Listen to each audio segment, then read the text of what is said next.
So the first thing I purchased with my money was, as a keyboard enthusiast, was this kit. I purchased it from Amazon, and it had the following things: a switch opener,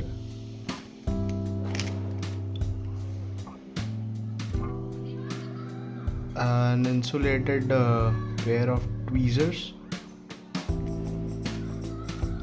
switch holder, a pair of brushes, and of course the GPL 205 G0. These are actually the only things that you would need. So the switch opener I got was not a compatible switch opener. What I mean by that is, you cannot directly open your switches just by pressing your switch on top of this opener. So that was pretty bad. I didn't know at that time. So I would not recommend to purchase this particular kit. Rather, I would give you a link of one of the websites where you can get a compatible switch opener. So if you see a switch, most of the switches have these top housing, which is made of plastic, and it is locked into the bottom housing. You are able to see there are these two teeth that are actually holding this top housing. Now what you try to do is you pry this top housing with this switch opener. So as you can see, this switch opener, it's actually getting, these two teeth are actually getting in the middle of me trying to open this bottom housing. And even if I try, this bottom housing actually crosses the boundaries of the switch, so it's not perfectly compatible. What I do instead is, since I have not purchased the switch opener yet, because I do lubing very less, what I do is I pry like this from one side. I open it from one side, and then I open it from the other side. So just like that, you have your switch dismantled.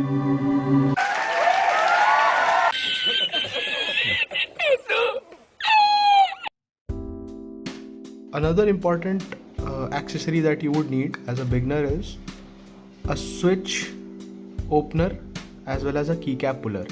So usually this particular accessory is present with all of the keyboards, mechanical keyboards that support hot swap. And hot swap basically means that you can change the underlying switches of your keyboard with other switches. As you can see, I have two switches with me. One is the Aquosius Lavender Purple, and this is the MZ Studio MZ1. You would usually get this item for free with your mechanical keyboard. If you do not get this item, check out for the link that I will be providing in the description. Let us get on to why do you need a switch holder. So this scary little device is actually used for lubing. So if you see, we had this stem, or what you can say, the part of the switch that actually gets in contact with the keys. So most of the switches have these plus sign or plus 3D shape. So this is what you actually try and fix your switch holder in the grooves of this plus sign, just like this. It's like a claw holding this switch ka top wala part, and then you hold it like this. You use your brush, put it in GPL 205 G0 or whatever lube you choose, and then you can easily lube your switches on each side as well as the stem. Now let us get on to why do you need these tweezers. So there is no specific reason why would you need a tweezer, गजब बेइज्जती है, but it's good to have a sharp pointed tweezer for little things that you want to do. So what I can do is I can hold the spring lube it, and then again put it on top of this. To the final tweeze part, which is the brush and the lube. So it's pretty clear why do you need the lube and the brush for. So if you see, this is how the lube looks. Let me give you a brief demo on how do you actually lube. So I have this RK84 with me, which I have customized, and I will be showing the usage of each of these accessories on this keyboard. I'll remove the frame, and then I'll use my keycap puller to pull one of the keys. Hold the keyboard while you are pulling the keys, and just like that, pop one of the keys, put it aside, hold on to the switch. So every switch has this grooves in their attachment to the plate at the top and the bottom side. So you need to just expand this opener with two of your fingers and hold like this in the bottom, and then again hold the switch, press it from the top, just wiggle a little, and just like that the switch comes out. Cool, isn't it? Now that we have our switch opened, we will use our switch opener to pry open the top housing or the switch overall. So I use the same method of prying it from one side and then prying from the other side. Okay, what happens is sometimes if you pry from the other side, it gets locked from this side. So to combat this, you can put your finger here while holding this part, which is already open, and then pry from this side. It's a little hard. That is why I would not suggest to use this kit switch opener, which is not compatible with a lot of switches. And then you push hard, you push harder, and finally you have your switch opened.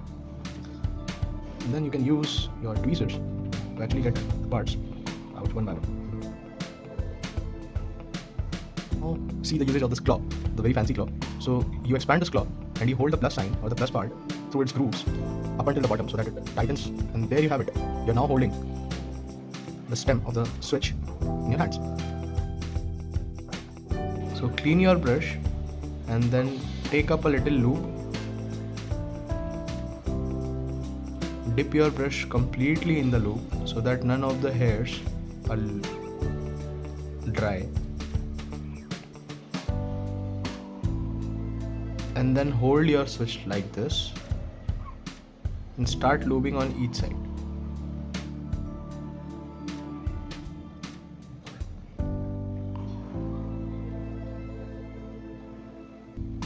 And the step. You're done. Put it back here and place the top housing again. That's it. Place your switch on the keyboard again, put the keycap in its right direction. There you have it. You have lubed a switch on your own, just like that. Ever thought it would be so easy? Keep following and keep subscribing for more such videos.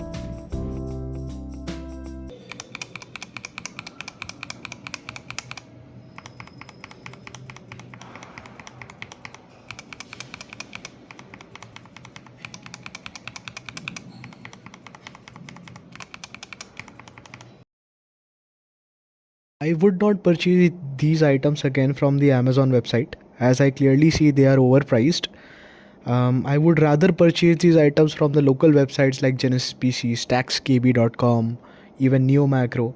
So check out the link in the description for all these websites that contain these accessories. Hope to see you soon. Until then, keep keeping.